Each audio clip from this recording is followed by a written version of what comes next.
This week, we welcome Todd Fitzgerald, Vice President, Cybersecurity Strategy at the Cybersecurity Collaborative, to discuss leadership lessons from the first 100 episodes of CISO Stories.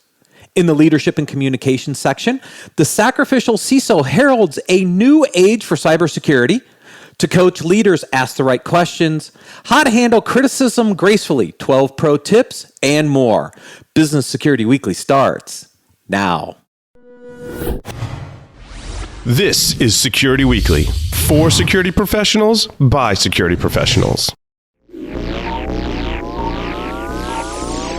Broadcasting live from G-Unit Studios in Rhode Island, it's the show where we explore the business of security to improve the security of business. Your trusted source for actionable insights on leadership, communication, and innovation. Get ready for Business Security Weekly. The cybersecurity landscape is full of single solution providers, making it easy for unexpected cyber threats to sneak through the cracks. That's why Fortra is creating a stronger, simpler strategy for protection, one that increases your security maturity while decreasing the operational burden that comes with it. This is all possible thanks to Fortra's best-in-class portfolio and deep bench of expert problem solvers. Fortra's integrated, scalable solutions help customers face their toughest challenges with confidence. Learn more at securityweekly.com/Fortra. According to the 2022 Data Breach Investigations Report, 82% of breaches involve the human element. Yet most security awareness and training programs focus on compliance requirements, not the risk humans pose to your organization. Living Security is the leader in human risk management. This new approach transforms human risk into proactive defense by quantifying human risk. By understanding your riskiest and most vigilant users and activities, you can engage these segments of your workforce with relevant training, communications, and policies to truly change their behaviors. If your goal is to finally change your workforce's behavior, visit securityweekly.com/living security to learn more today. The working world is open like never before, collaborating constantly across countless platforms at the intersection of communications, people, and data.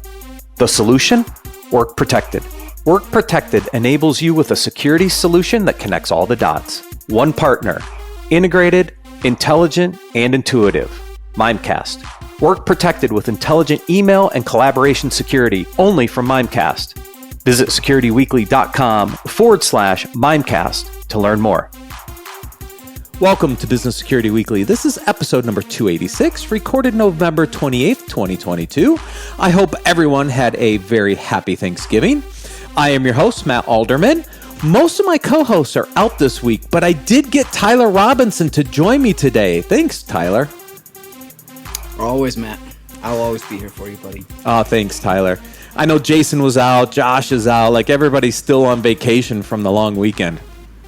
Wait, we get vacations here?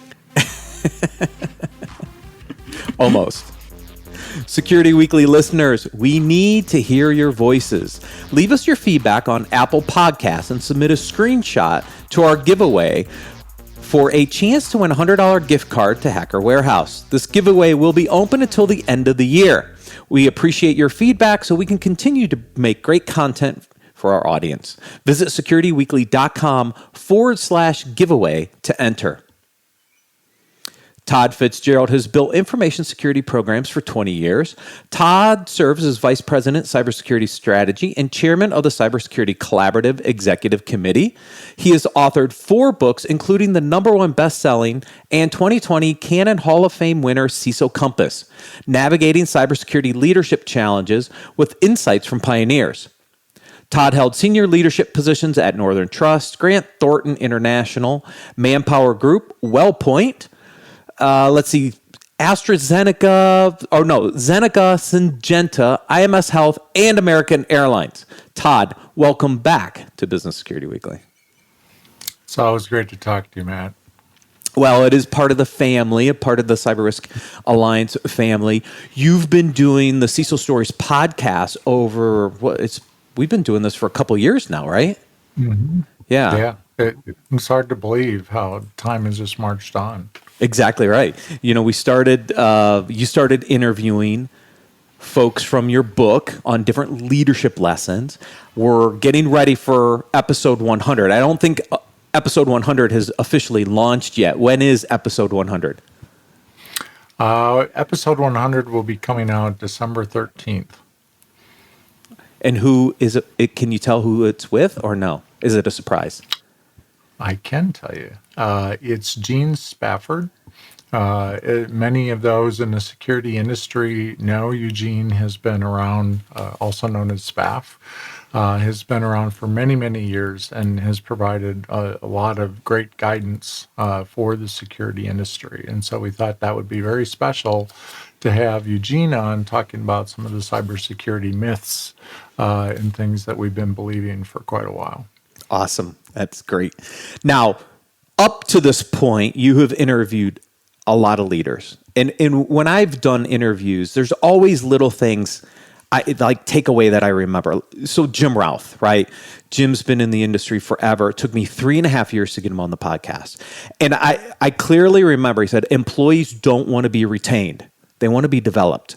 And it was this really great line that he gave around this thing we always think about, employee retention. He said, employees don't want to be retained. They want to be developed. Think about this as employee development. And it's just one of those things I'll just always remember because it was such a great line. We had Robert Herjavec on a little over a month ago, and we were talking about the landscape around cybersecurity investment. And he's like, the new buzz term in cybersecurity is EBITDA, right? Which is profitability. And it was just great little tidbits. So I'm curious, what are some of those really interesting leadership lessons that you've heard from your interviews in these first almost 100 episodes of CISO Stories? It's interesting because we do these podcasts. They're unscripted. A lot of times when people get on a panel or something, they want to know the list of questions and what are you going to ask me and that kind of thing. We don't do that. So we sit down with the CISOs, we pick the topic, and then we go from there. And so you never know exactly where it's going to lead. I know the direction I want to lead it in, but I always try to put myself in the seat of the CISO as the listener and their teams, because I was a CISO. I did this job for 2 decades, and so as I'm sitting there, I want to know, what is it that you're going to tell me that's going to be different. I don't want some sort of theoretical thing that's pie in the sky kind of stuff. These are people that are doing this job. So Jim Routh, for example, you mentioned, I had him on because he wrote a great piece for the CISO Compass book about data science and how he was bringing data science into organizations and combining that with security to automate the heck out of everything that was routine so that the analysts can then go do the high value work. Well, that makes so much sense, but how many organizations don't do that today? I think one of my favorite things that was Dan Lorman, who's written for a lot of different magazines. He was the first CISO for a state government. I don't know if you knew that or not, but the state of Michigan hired the first state CISO many years ago. And he was telling me this story about how he was they had wanted to put Wi-Fi in the offices. And we're talking like 10, 15 years ago. They had wanted to put Wi-Fi in the offices. And he just said, no, you just can't do that. It's too vulnerable. So he went out and he researched, and he had a whole stack of reasons why you cannot have Wi-Fi in the offices. And so he's going to this meeting. And the CIO had pulled him aside, knowing what his position was. And when he started to articulate that, well, you can't do this, she pulled him aside and said, if you can't make this happen, you can't be the CISO for the state of Michigan. And so then it took him down a whole different journey, and he said, I had to figure out how to make this happen, because the position of the CIO was that there were other companies, big companies out there that had figured it out, that had Wi-Fi in their offices, that they were doing it securely. So why can't we do it securly? And so it took him down the journey of doing the research to find out the right things. And that was like a life lesson to him, that the CISO's job is to get to yes and figure out how to make that happen. That's an awesome story because we always get kind of the security group always is the office of no, right? He was going to go in with an answer of no, we can't do Wi-Fi. And the business basically came back and said, yeah, but you got to find a way to get to yes. And I think this is interesting because on this show, we talk about that a lot, right? How the CISO needs to work across the business, enable the business, and figure out, all right, where are the risks? How do we mitigate those risks? How do we actually get the things done that the business wants in the most secure way, knowing what, the potential risks and threats are out there. So that's a great story because that was the way most people view the CISO and the security group is, yeah, no, you can't do that, when the answer really needed to be, I'll find a way to get it to yes. And that's why I really like doing the podcast because, you don't have to experience a really bad car accident to know that you shouldn't be texting on your phone while you're driving, right? We can learn from others and other situations that have been in those situations, and so that we don't do that or we do something different. And so taking 20, 25 minutes, I keep them short, taking that amount of time to learn from somebody else that's been there, like Joyce Percaglia, who has led a security recruiting firm for 30 years. And she's not, by the way, none of these people come on the show to sell anything, but she was sharing the inside view of the CISO search. Like, what do recruiters look for? What are companies looking for? What are those qualities in a CISO? What's going to get you hired or not get you hired? Would that be worth 25 minutes of your day as a security leader to learn that? And that's why I love sharing this information. Yeah, I mean, I've known Joyce for not quite as long as she's probably been in the industry, but she and I go way back. I remember the early days when she was doing security recruiting. So it's great that, she's bringing her insights of all that experience into the recruiting side of the house because it's hard to recruit these days. I'm curious, Todd, as the role has evolved, because it has evolved, right? You said early on, you were in the chair for a couple decades. It's different now than it was then. Like, what kind of leadership insights are you getting on kind of the way the role is changing and transforming? We've talked a lot about the Sullivan case on different shows and the impacts of the CISO role going forward. But what are some of those other things you've extracted out of some of your interviews? I was part of in the CISO Compass book, I actually have the first chapter, that's or maybe it's chapter 2 or something like that, but it's called CISO Evolution or Revolution.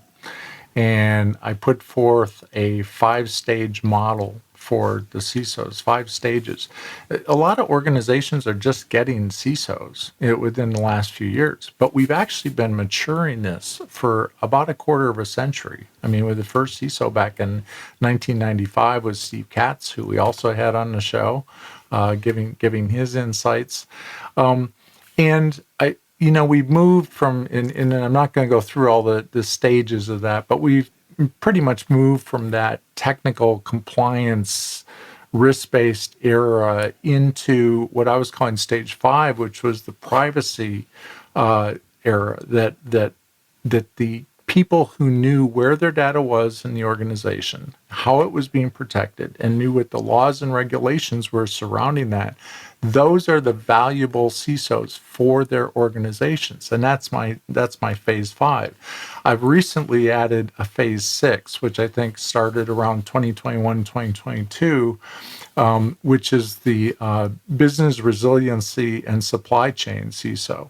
That CISO that looks beyond the 4 walls and goes into the supply chain and starts to work with their external vendors to see where is our risk there, and so that's how I think we're evolving. It's not the CISO has to be technical to some degree. I don't buy in totally that this, that they can come from the business.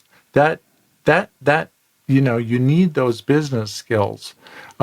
but you have to have some sort of understanding of what the technology can do for you. But you don't need to be the one who's configuring the firewall. And I've seen some of the job descriptions. I have a couple presentations.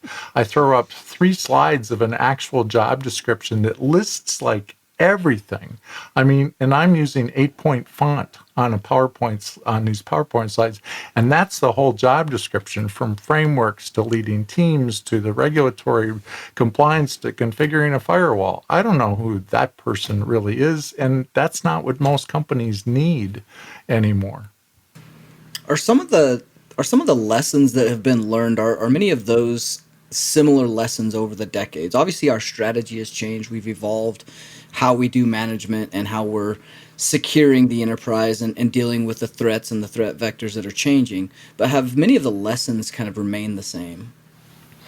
I think there's a lot of similarity. I used to give these presentations, and I think when I was moving once, I misplaced it, but I used to show as a prop in one of the presentations. I had these cassette tapes from a early MISTI conference, which was, InfoSec World is that was like the early days of InfoSec World. And they were cassette tapes, recordings of sessions, and it was, patch management, how are we doing with vulnerabilities? How are we configuring our servers? And it's like, it's the same thing in a different place, right? That we have to get right. I think what's changed is then those functions really were more backroom functions, and they were too far down in the organization to make as much of a difference. Now, we need to understand what needs to be done, but it's elevated to where you have to work with executive management, and that's going to make or break you. You mentioned data science early on with Jim Routh. The other one that was also early into data science was Roland Cloutier. When he went over to ADP, he was doing a lot of work with data science and analytics. He was formerly RSA. He went over to ADP. They were a big customer of ours. I mean, he was one of the early ones as well into some of the data science space. Any other kind of some of those early innovators, right? Because I think of those two like all the time when I think about where they were at the time and where they took the role. Who else has done some of that really early innovative kind of taking things to the next level that you've interviewed? Sure. It's interesting you mentioned Roland. He also contributed to the book, and I was an MC for an awards event, and I remember giving him an award when he was at ADP for the work that he had done around that. And then I also facilitated a panel with Jim Routh and Roland at RSA. It was probably 7-8 years ago, and we were talking about vendor risk management, which some, so these guys have always been leading that way. Edward Amoroso is another individual. He was the CISO for AT&T that has been in the industry for quite a while. And he had an interesting perspective about talking to boards, where a lot of people are saying, well, we need to educate the board around cybersecurity and the cybersecurity risks. And he gave a very interesting, one of those like aha moments, different views. He says, why should we be educating the board? Does the board educate you about how to read a financial statement or about income statements? When you come to the board? No, they expect you to figure out how to develop yourself and go do that. And I know I've done some individual consulting with a few CEOs of large companies that didn't have the cybersecurity background, but they were doing this on their own. They wanted to learn about this field, and so I think there is that, that need to do that kind of stuff. Yeah, now he's at Tag Cyber, I think. I've had him on this show. I interviewed him. It's been a couple of years now since I brought Ed onto the show as well. Mm-hmm. Who else, Todd?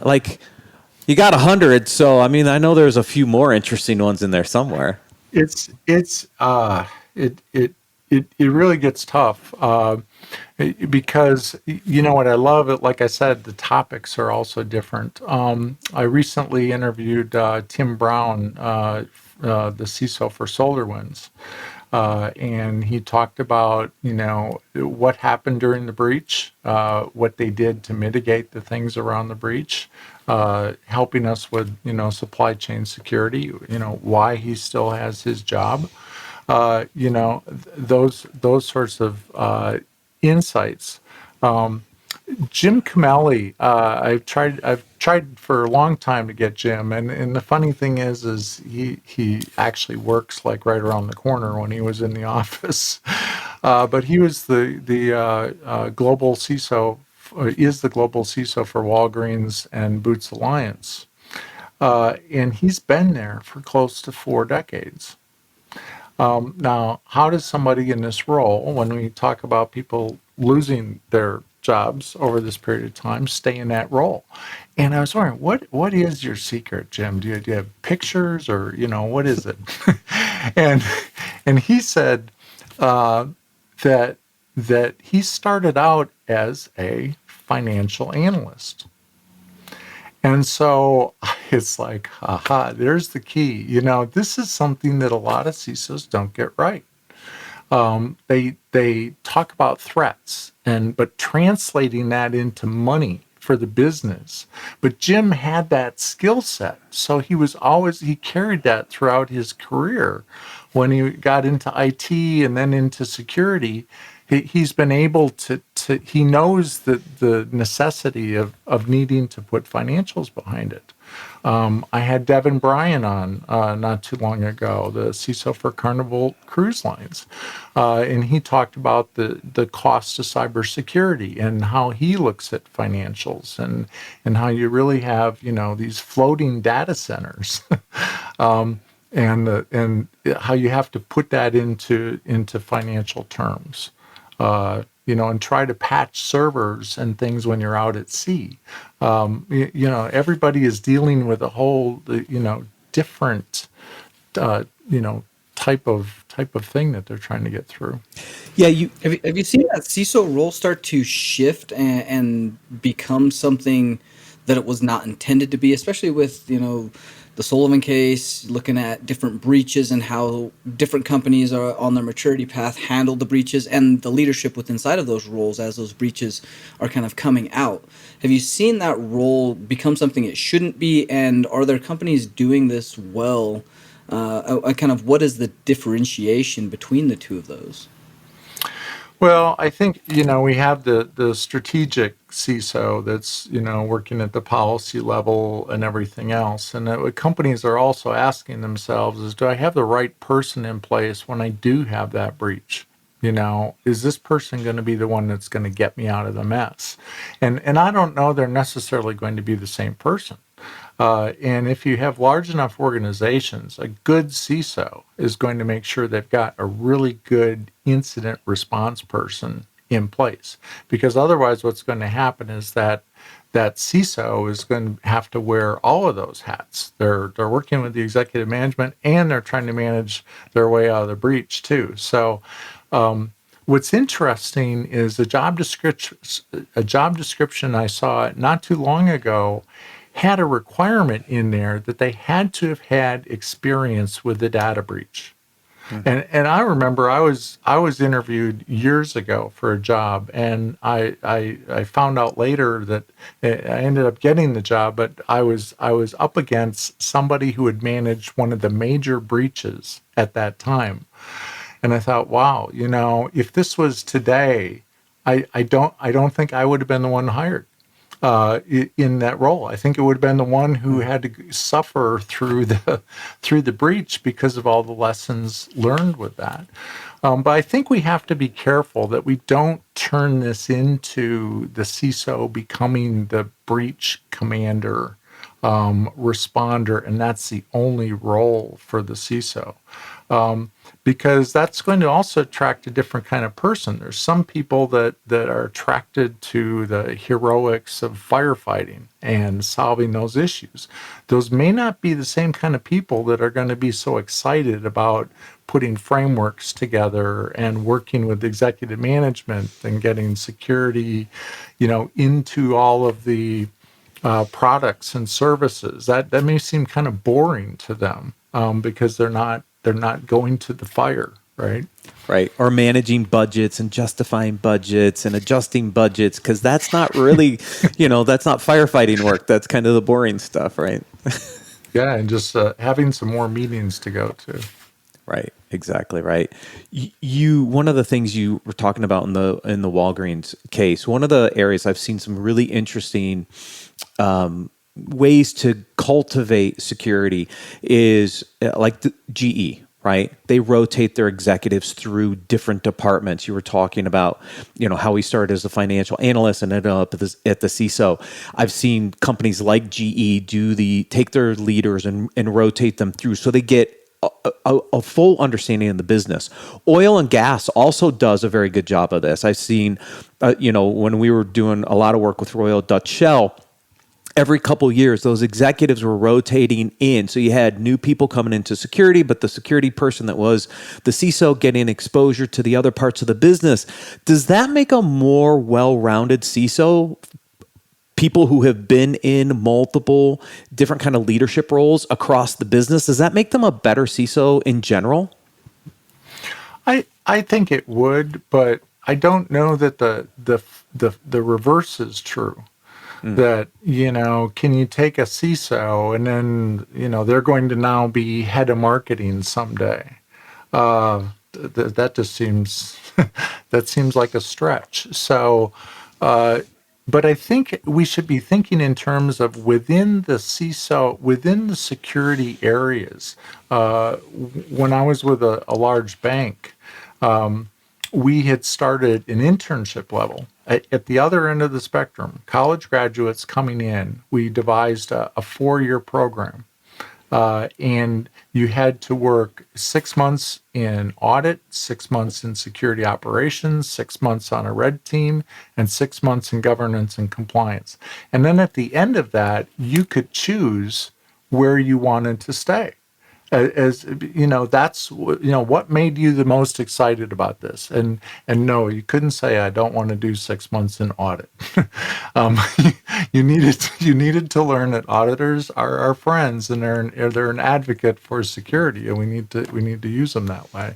So I think the rotation around at least the security spaces and maybe a business unit or two would help the CISO, but I don't know. I haven't seen that many CISOs start out in a CISO area and then now they're CEO of a company, unless it's a small consulting firm that they started. Right. Or a startup, potentially. You see a couple of them in the startup world, right? Because they've got some great insights and they have knowledge that could help a startup or kind of start a company to solve a problem that they couldn't solve when they were in the chair. So I've seen some of those rotations. Yeah. And I think the other thing we have to look at too is privacy is a big issue today. I interviewed Ann Kavukian, who created Privacy by Design, which is written into GDPR, which is written into most of the privacy laws around the world. Great insights in how to do that. Interviewed Valerie Lyons talking about doing privacy right versus privacy rights, looking beyond just the checklist where we kind of started out with security years ago. Privacy is making that transition as well into, what does it mean to secure your information? And we look at all the big tech companies, gathering up all this information about all of us. Where's the rules around how that gets handled or processed or who they give it to? So we're transformative within organizations. It's not just about protecting the scam. Really, it's we can make businesses leaner. We can make them more efficient, and help some of those things. So is data privacy the next frontier for the CISO? I mean, it's your sixth kind of evolution step. I mean, for now, that's kind of the next step, right? For everybody is to get their arms around the privacy side. Now, granted, the US hasn't solved it in a holistic way, but there are definitely examples overseas where privacy is a huge driver for the CISO and security. Yeah, there's quite a bit of interest in it. I know I started, maybe it was 6, 7 years ago, giving a privacy session I had this session called a 1 hour privacy primer for security professionals. And I was speaking opposite the head of the IAPP and about new trends. And I thought, well, nobody's going to show up for my session here because he's speaking. And I had a packed room. I probably had about 400 people in there, and I gave that session for each of the next 5 years. And I was sometimes doing double sessions because there's a thirst for security professionals to understand the privacy stuff, because in reality, the privacy stuff is driving what we need to be doing in security. So if you don't understand that, we need to get around that. So I always tell people, go after those certifications, step out of your own world for a while, and pick up those other skill areas. Absolutely. Todd, always a pleasure. Thank you for joining us on Business Security Weekly. Thank you so much. It's always great to talk to you, Matt. We're going to take a quick break. Tyler. Yes. We're going to take a quick break and then cover the leadership and communications articles for this week.